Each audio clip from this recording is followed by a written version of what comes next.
నా పేరు Dharmendra, all India youth federation రాష్ట్ర కార్యదర్శి. ఈరోజు మేడ్చల్ జిల్లా మల్లాపూర్ డివిజన్లో ఉన్నటువంటి ప్రభుత్వ ప్రాథమిక ఆసుపత్రిలో నిన్న మహిళకు 9 నెలల గర్భవతి అయినటువంటి మహిళకు డెలివరీని ఈరోజు నర్సు చేసినటువంటి నేపథ్యంగా ఆ బేబీ చిన్నారి చనిపోవడం జరిగింది. ఇది చాలా హృదయ విదారకమైనటువంటి ఘటనగా భావిస్తున్నాం. ఎందుకంటే ఈరోజు ప్రభుత్వ హాస్పిటల్ నిజంగా ఈరోజు యమపాసాలుగా మారిందని చెప్పి భావించడానికి ఇది ఒక తార్కాణంగా మనం అనుకోవడం జరిగింది.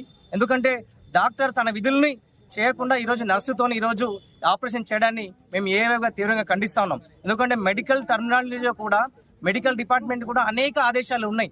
డాక్టర్ కూడా పూర్తిగా ఈ ఆపరేషన్ చేసినటువంటి ఉదంతాన్ని కూడా ఈరోజు మల్లాపూర్ ప్రాథమిక హాస్పిటల్లో నిర్లక్ష్యంగా చేస్తున్నారు. అందుకే ఈరోజు చిన్నారి మరణాన్ని ఈరోజు అందరూ కూడా ఖచ్చితంగా ఖండించాల్సిన అవసరం ఉంది. ఎందుకంటే ఈ కుటుంబానికి కూడా రాష్ట్ర ప్రభుత్వం బాసటగా ఉండాలి. ఏదైతే ఇప్పుడు నర్సు చేసినటువంటి ఉదంతం వల్ల చనిపోయిందో ఆ నర్సుని కూడా ఈ హాస్పిటల్ నుంచి సస్పెండ్ చేయాల్సిన అవసరం ఉంది. అదేవిధంగా ఈ హాస్పిటల్ పిహెచ్సి సెంటర్ సంబంధించిన డాక్టర్ని కూడా అరెస్టు చేయాలని చెప్పి పోలీస్ యంత్రాంగాన్ని రాష్ట్ర ప్రభుత్వం మేము డిమాండ్ చేస్తున్నాం.